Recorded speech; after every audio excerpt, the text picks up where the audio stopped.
right. Good morning and welcome back to another edition of the Bakersfield Business Partners podcast. My name is Duncan Harris. I'm the owner of Insurance Savings Group and past president of Bakersfield Business Partners. We are a BNI chapter here in Bakersfield, California, and we're helping our members grow their businesses through education, referrals, but also through relationships. And we actually have the best group. We've been voted the best BNI chapter in, I think, California the last 3 years in a row through a very official BNI poll. It was rated on metrics such as personality, good looks, charisma. So we came out way on top of that. We have the best group. And the reason why we have the best group is because we have the best members. So that's why we started this podcast, to highlight our membership. How'd I do on the intro, Allyn? That's fantastic. Thank you. You should have that recorded as a bumper so you don't have to say it every time. Thank you. I know it does change a little bit every time. Yeah. But look, every time I do have fun with that. Yeah, for sure. I enjoy it. So look, thanks for joining us today. It's Friday morning. Just introduce yourself, who you are, and what you do really quick. Sure. My name is Allyn Medeiros, and I am the principal of Agape Mortgage. I've been with the company since 2008, but it was started in 2004 by Mike and Sherry George, who had the blessing to retire in 2023. And rather than closing the business, they said, Allyn, would you like to take it over? I'm like, absolutely. So it's been an honor, a blessing, and a great opportunity to continue to help people locally. So I've been in the mortgage industry since 2002. So I got to see the bust, the boom before that, and then the aftermath. And it's been really a great adventure, let's just say that. So one of the things that I think back very fondly is just the fact that if it were not for this BNI chapter, this particular group, Bakersfield Business Partners, I would not be in the mortgage industry today. So that's just a testament to the fact that the relationships that we create, the consistency that we do things, impacts our communities as well as helps us to encourage each other, I think, from a day-to-day, week-to-week, month-to-month, year-to-year standpoint. I'm proud to say that I'm one of the founding members, I would say the first 2 weeks, if you will, of the chapter that started in 2008 with Marvin Bush. And it's kind of an interesting thing. We started that in 2008. I mean, God, it goes so fast. Right. Heck, you were actually a lot younger. Come on. I'm still young. I'm still one of the youngest and freshest members. That's true. Isn't that the funniest thing? Yeah. I think I must have joined in 2009, 10 or 11. Yeah. I know I started my insurance career 2009, and maybe a year later, I think I was in BNI. Sure. But 2008, I mean, there was turmoil going on. Oh yeah, that year as absolutely. well. There's just a big disruption to the industry, in the mortgage and real estate industry. But I mean, nationwide, there was, huge fallout in the markets, whether it be stocks, bonds, real estate, employment, recession. It all kind of collapsed at the same time. Yeah. So it was a huge impact. But the good thing is that the recovery has been fantastic, but it took time. That's not something that was an overnight thing. And I think a lot of people, they want instant results. So just before the podcast, you had asked me, I just recently started working out at Grindhouse. It's a new member at our group, so plug Greg over there. Yep. And the question was like, how's it going? I was like, well, it's going. I hadn't been exercising in a long time, so it takes time to redevelop skill sets, mobility, the ability to do certain exercises, and also have the stamina to get through exercises and workouts. But the good thing is that you can start feeling better sooner than later, but it takes time to get to those goals. So it's certainly one of those things that on a day-to-day standpoint, you have to come to the day with the right attitude and have a mindset of doing your best to serve and help as many people as you can, I think. And that includes yourself. We can get down when you're in business because you're just having a bad day, a bad week, a bad month, but you can't give up. I think too many businesses just give up. And they stand there waiting for the door to open and somebody to buy or do business with them. But you can't be just passive. It's just not going to work. I can't say that enough. You just have to have a proactive mindset about how to build your business. Yeah. Well, look, we're glad you made it. I know you've helped me with some pretty important real estate transactions. Thankful for that. So tell us a little bit about maybe why you're different. I mean, I guess anyone could maybe shop online and get a mortgage now. I don't know. Maybe you call an 800 number. But why do they want to call Allyn at Agape Mortgage? It's a great question. And I myself have to define that every single time I talk with a client. So the one interesting thing about the internet is it creates a lot of opportunity for people to be able to become educated, but not really certain. So let me explain. Just this morning, I was reading an article that mentioned that 42 to 47%, or somewhere in that range, is in the 40% range, mentioned that they were self-diagnosing medical conditions and found that it wasn't working because the internet gave them information that was not correct. Shocker. Wow. So when they go into their primary care provider, whoever it is, they come out on the other end with an outcome that is different from what they expected because they had already done so much research. They just knew what was going on. And they found out they were wrong. So it's very common for people to do a lot of research on a topic. And yes, when you're shopping for the best interest rate, the best terms, the absolute best of everything, you'll eventually find it. But you do realize that value comes not from just a price, but what comes with that price. And a lot of times that's education. It's industry knowledge. It's having a sense of what the market's doing, how to advise people from the beginning to the end, but also giving just an empathetic understanding like, hey, this is a family behind this. It's not just a transaction, because I can guarantee you there's a larger percentage of people that do not even know the name of the person that helped them if they did a digital mortgage completely online. There's no accountability. There's no trust. There's no follow through. There's not that person's going to respond to you on the evening, afternoon, weekends that's going to have your back to help you through that process. And then the other thing too is knowing that there's trust, reliability, and experience that follows that is a huge factor for real estate agents when they're negotiating contracts. If they know who the lender is, they have a high rating for pull through and a very high communication standard, they feel more comfortable. And when they're advising their seller to accept an offer versus not accept an offer, they're going to go with the one that has the highest probability of closing. Sure. Because that means that everyone's going to get what they want. The seller's going to get paid, the sales price that they need to net out. The agents are going to get paid for what they do. The buyers are going to get keys, and everybody's able to move on with their lives. So that would be the distinguishing factor, really, is the process, the coaching, counseling, the follow through, and service after the sale. Sure. I mean, so people and families need a guy like you in their corner when they're going through this process. It's not just a simple transaction like swiping a card and buying a thing. It's a process for most people. Yeah, and that's a good point, swiping a card and buying a thing.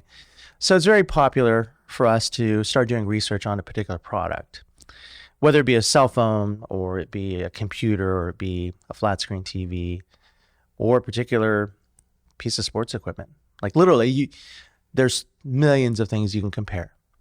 But we've gotten to the point where we price search and we find ourselves in a position where we're looking at a commodity or just a product as just being a product. And here's where the difference is. And I figured this out a couple years ago. When it's easy to return an item, you're willing to take the risk. For example, if you're an Amazon shopper, you can go through 1,000 listings, right, of the same product. And when Google knows that you're searching for something, it will show up everywhere, right? Then you're going to have competing products that are more expensive, considered premium products, that are not on Amazon. Yet we're still searching for that product on Amazon.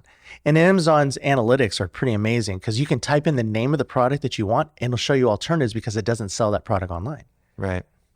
But you're like, well, this is the same and looks pretty good. It's cheaper.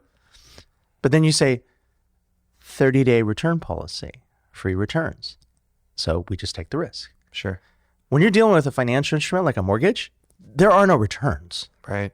So it's it's not a commodity. It's actually a decision that's going to affect you and your family long term. So that's a big difference. Wow. Tell me, we've talked about some of the ups and downs you've seen in the mortgage market, and we're sitting here, what are we, I don't know, end of April 2025. We have a new presidency, a new administration. Tell me what's going on in the real estate and the mortgage market today. Lots of volatility. So the truth of the matter is that the markets are looking for some stability, some base.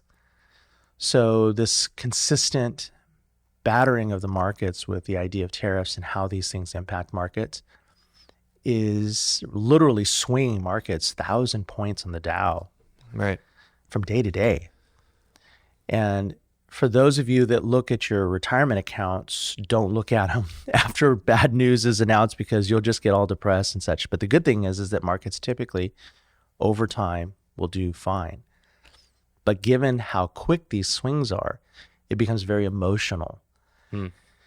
Now, large companies, large corporations want to remain solvent. You have to remember that their impact on the marketplace is going to be based off of the products they can deliver at a price that makes sense for consumers. So over the last 4 years, we've been dealing with inflation. But you know what caused the inflation? The pandemic. So many of the people that may be listening to this podcast, if you owned a home prior to 2019, were probably able to take advantage of refinancing property in rates that were sub 3.5%. Which is historically low. Oh, it's crazy below averages. But here's the reason. It's because the government stepped in as one of their tools and bought mortgage-backed securities. And in a nutshell, basically this: if you were going to buy something, but you had somebody kick in 50% of your purchase, wouldn't you buy more? Sure. Yeah, because you have this assistance, that additional money. That was what the government did. They stepped in and they were buying between 30 to $50 billion of mortgages per month. Is that still going on? No. Okay. When did that end? So it ended in, I believe it was November of 2022. Okay. And what are rates at today? They're not at 3.5% anymore. No. So you're hovering just under 7%. Okay. We've seen them as low as the high fives recently for like FHA and VA, but it has been whipsawing. So we've just seen instability. So when the stock market is, let's say, going down, let's say some tariffs hit and the stock market goes down, how does that affect someone trying to get a mortgage? Generally speaking, interest rates get better. They get better. Yes. When stock market is not doing as well, money moves from more volatile stocks to secure bonds, which are mortgage-backed securities, which are long-term instruments. Now, it hasn't always followed that trend. Sometimes when there's fear, they pull out completely rather than moving assets. So that phenomenon that we saw, more regularly was not really following the same patterns recently. And that's why it's very difficult to time the market. I think emotionally, we want the best that we can obviously get. And if you've ever missed a sale, you kind of feel like, man, I was going to buy it, but I didn't pull the trigger. Right. And sometimes you'll feel that way. And sometimes you'll win and sometimes you won't. But the benefit of real estate long-term is that it will have value. And if the opportunity makes sense, it may make sense to refinance. But I'm not going to be one that tells somebody, oh, you can just refinance later. That's stupid. There's no guarantee. There's no way that I can guarantee that. And why would I want that accountability for me to tell somebody to do that and later on they come back and say, well, you said. I'm like, well, no, I couldn't guarantee anything. And I did not say that. Are you seeing anything from the new administration that might affect your industry or affect rates in a certain way? Well, there's one big thing. They have something called the Consumer Financial Protection Board, the CFPB, which has pretty much been dismantled. Okay. In a nutshell, that was created after 2010 and reform called the Dodd-Frank Financial Reform Bill. And they created an agency that was designed to look after consumers in a way that helps them to keep, let's call it, bad players out of the marketplace with regards to finance. There was oversight put to protect people from payday lenders, from overzealous charging, overcharging, overdraft fees that were considered malicious and or unregulated. The downside to dismantling a group like that is now, although there are provisions in place for the state level, the federal oversight has been reduced. And that's it's a hurting point. If you're in the industry of mortgage, you might like, oh yes, they're gone. They don't have to have this watchdog over us, but there are certain things that are necessary. And you think about it, if you were to think about your kids, if you said, no rules, kids, you can do whatever you want, you can eat whatever you want, you can go to bed when you want, you can be an adult now, right? Mm-hmm. After a while, like, kids over here whining, got a stomach ache, they wake up, they've got a headache, not sure why. I've never had a headache, Dad. Why have I a headache? I was like, well, you didn't sleep last night, right? Your body needs something. There's a certain level of instruction or some type of oversight that helps people to be in the right mind. So you feel like this group, this board, was kind of maybe helping stabilize the market? Yes. There's some good provisions in there. I never felt that the CFPB overstepped their bounds from a regulatory standpoint, but the over regulation, meaning people that were constantly being audited, got to be old. Yeah. Like, if you get audited once, a year, every other year, great. But if it's every quarter, it's like, why are you auditing us again? We just passed the audit. So we found that to be true for our mortgage company, Sierra Pacific Mortgage. We are, a mid to smaller size company. However, we're a very quality company. And it seems like we had audits more regularly than, say, different companies. And I'll tell you, honestly, this is just my opinion. I don't know. But my thought is that when you run a good business and you have cash, you can also pay if you have a fine. So I don't know if that's true or not, but that's just my take on it. But, we're a very well-run company, very conservative, plenty of cash reserves, meaning we don't spend beyond our means. The joke is that when the boom was happening and markets were going on fire, our president and the owner was not buying a jet and putting his name on stadiums. It was just, we've been through these cycles before. We will save, we'll hunker down, and we're going to make it through this because we want to be solvent and we want to be relevant in the future. Man, I love that. Yeah. That's great. Well, tell me, what do you love most about your job? It's just the end results. Let me explain. When you talk about what it is that we do, it's really about families. It's the outcomes. Number one, we're talking about a complicated financial instrument called a mortgage, right? It's a huge debt. I jokingly tell people when they ask, what do you do for a living? I give people a lot of debt. That's a good answer. Right? So, but with that debt comes the opportunity to build wealth. Sure. The benefit of what I do is I'm able to help families create for themselves a legacy.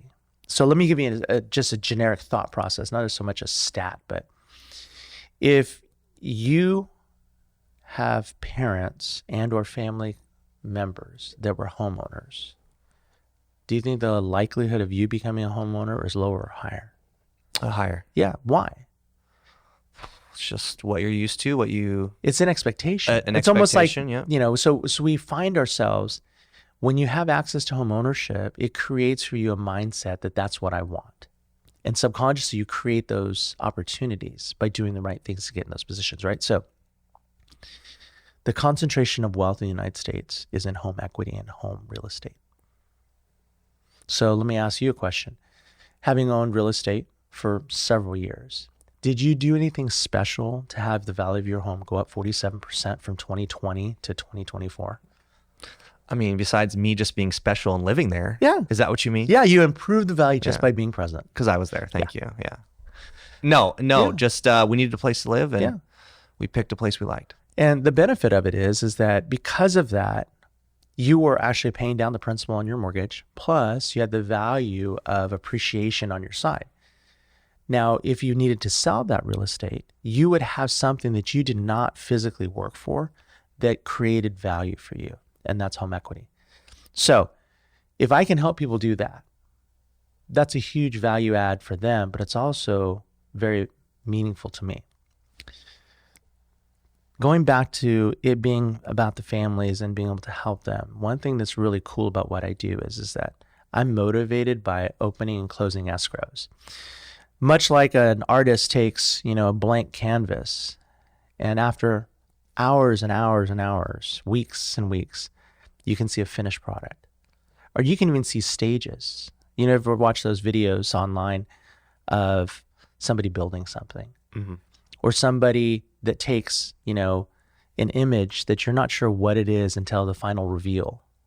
And at the end, you're like, that is so cool, right? So that completion is a big deal for me. I get the chance to see an escrow open, an escrow close, a family take ownership of property, or in a refinance situation, go from an unmanageable situation to a more manageable situation, to help them to consolidate debt, put themselves in a better financial position, but give them a plan to do it. That's all very meaningful and very powerful, and what really, motivates me. I love it. I love to hear that. I like that you know your purpose. I mean, that's so key. Let's switch gears here a little bit. So we talked about your mortgage business, but you've been a member of our BNI chapter since, well, I guess the first 2 weeks. Mm-hmm. Tell us a little bit about, what BNI has meant to you. It's really been a life changer. So, you get those points where you think, I know this person, I know this business, I had these experiences. And you go back to a turning point. Like, what was it? And it comes back to our BNI chapter. So I'll give you the story. There's a previous member. He's a dentist, Dr. Mortensen, Kyle. I played high school football with Kyle, and he went away for his church for mission, came back and was at Cal State and decided that he wanted to become a dentist. And I remember very specifically, he was deciding between dental schools, and he decided to go to UNLV. And he'd asked me, he says, should I go, Allyn? I'm like, I know nothing about dental schools. I said, are they accredited? Absolutely. I said, well, what is your hesitation? He says, well, they're a newer school. And I said, are you still going to be licensed? Yes. Will they offer you anything? Well, he had some type of package that they were offering. So he made a decision and went. So, we've been in contact during that time. I actually helped him buy a condo over there while he was living there. And when he came back to Bakersfield, we connected again. And he was trying to basically become an apprentice, if you will, with a practice of a dentist that was going to be retiring soon. Mm-hmm. And the goal was to eventually take over that book of business. And at that time, the principal of that particular dental practice, his daughter was married to one of the co-founders of this particular BNI chapter. And Kyle's like, Allyn, I don't want to go to this thing alone. Can you come with me? Like, they need other people. They're asking for people in other industries. So I'm like, okay. So I went. And we were meeting at this insurance company there off of Stockdale Highway. And there was just a conference room. And in there was Marcy Parmley, Marvin Bush. I believe it was Chuck Cartwright. And I think it wasn't Cecile. It was one other member. I'm not sure. It might have been Mark Pryor. I could be wrong. But anyways, it was just a very central core group. And I'd never heard of a business networking group. And Marvin being a real estate agent, I'm like, hey, there's a real estate agent in here. Sure. Right? So I went in and talked to him and saw the vision of it. And I signed up. And Marvin, you're going to, this story, but you said very specifically, well, my preferred lender just didn't make it this week. I've already invited them, but, you can apply. So I did. I applied. And there was no other real, competition, if you will. And then I passed the background check, I guess, and they brought me on. And from there, it was probably 3-4 months before I even got an initial referral from Marvin, who was an up-and-coming agent developing his business and growing. He had a team and everything. But when we did our first loan together, the loan opened and closed. And he's like, well, that was kind of easy, And then from there, we started to build a little momentum, and the markets were getting a little bit better. There was lots of foreclosure, the REOs, lots of short sales, lots of loan modifications. So it's just a really crazy time to be in real estate. But prices were very low. Housing value had lost almost 50% in many cases. And it took literally until about 2022, 2023 actually, where we were just about 10,000 above what the high point was in 2008 when everything kind of fell apart. So thinking back, it means a lot to me because of that. I've had not only lifelong relationships and friendships, but businesses and encounters with people that I would have never had the opportunity to do or have or experience without Kyle inviting me to that business route. I love that. That's pretty special. Well, cool. Okay, so you have been in the mortgage industry, you're self-employed, you're growing your business. I feel like some of the people that might be watching this podcast, they're checking out our group, and they're going to be business owners, decision makers, salespeople. So what is some practical sales advice that you could give out, 2 to 3 pointers here on growing your business or improving sales, let's say this year in 2025? Well, let's start with the very obvious one. If you don't get out there, you're not going to meet people, right? So networking is an important part of building a business. And there's 2 basic ways to develop business. One is the B2C method, which is business to consumer. It's consumer direct marketing or development of business that way. The second is B2B, business to business. So in our BNI chapter, I've talked about this as an education moment. I call it TOT, or it's called transfer of trust, TOT. When somebody that you know is credible, that person has a good reputation, the person has an opportunity to maybe give you a qualified referral. If that referral turns sideways, you're accountable. They may not tell you that you referred me to this person, they were horrible. They may just passively go on with their lives, but you lost a little bit of trust.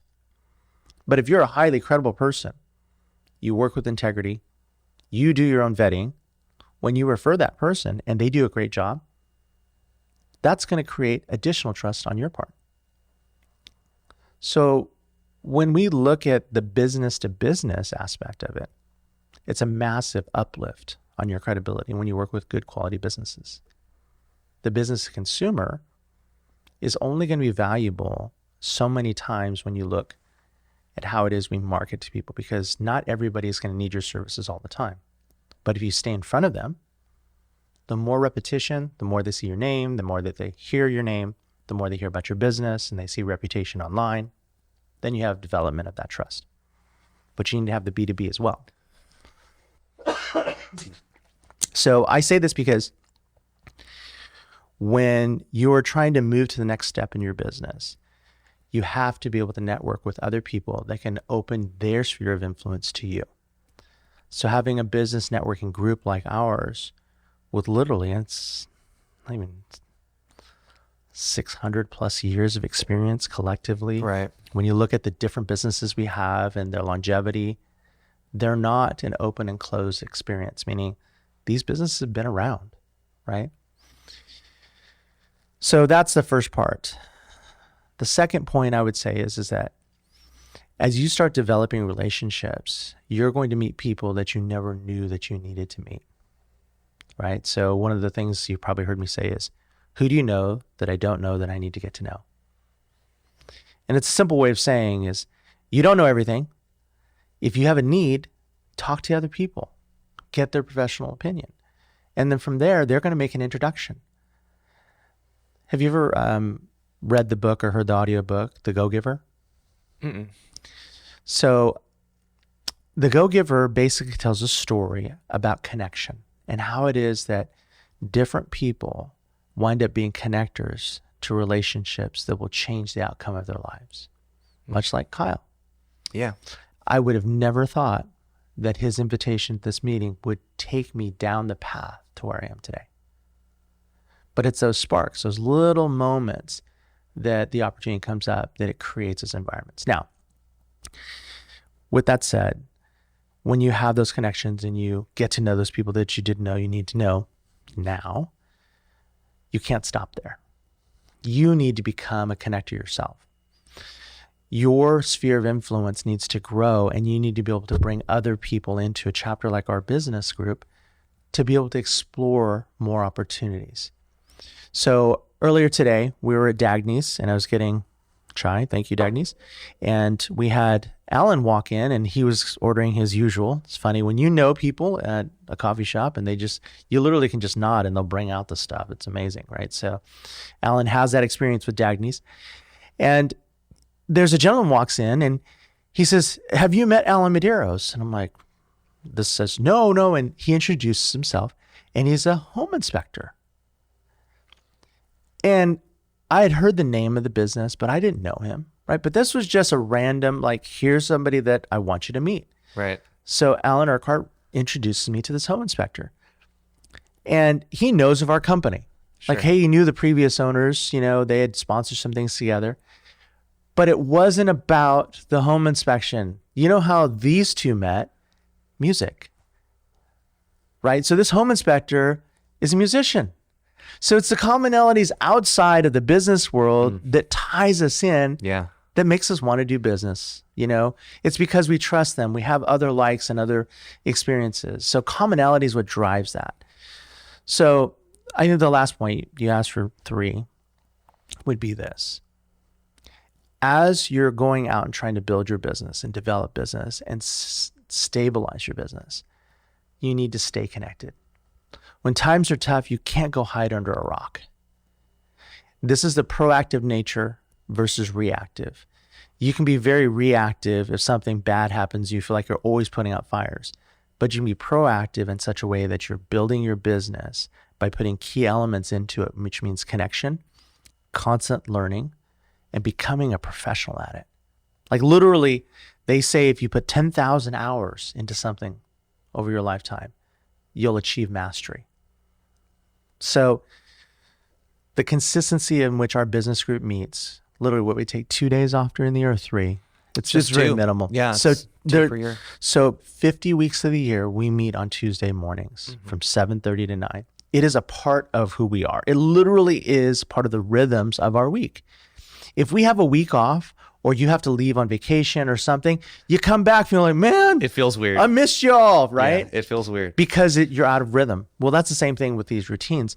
And that consistency is what's business driving. So I tell people, we've had members that have come in, approved, they don't get business right away and they leave. Right. So they think it doesn't work. I'm like, great, but you didn't give any time. We don't know who you are. Our names are on this. If I'm going to transfer my trust and they trust me to give your name out, Right. we need to get to know each other. And that's a huge aspect to developing your business, is being consistent and actually showing them that you're credible for the things you say you can do. Like, if you are not able to follow through on your commitments and how trustworthy you are, and you take ownership of what you do and say you can do, then what value are you? We want you to grow your business, but we also want to be able to refer you confidently. So those are 3 points. I love it. Well, thank you. I mean, it's always fun talking, and full disclosure, Allyn and I are personal friends. We've known each other for, 10, 15 years. We're going fishing. We're going fishing soon. That will be a topic of conversation as soon as this podcast's over. But look, if you're still listening, come check out our BNI group. Like Allyn said, we meet every Tuesday morning. We're a group of professionals, decision makers, business owners.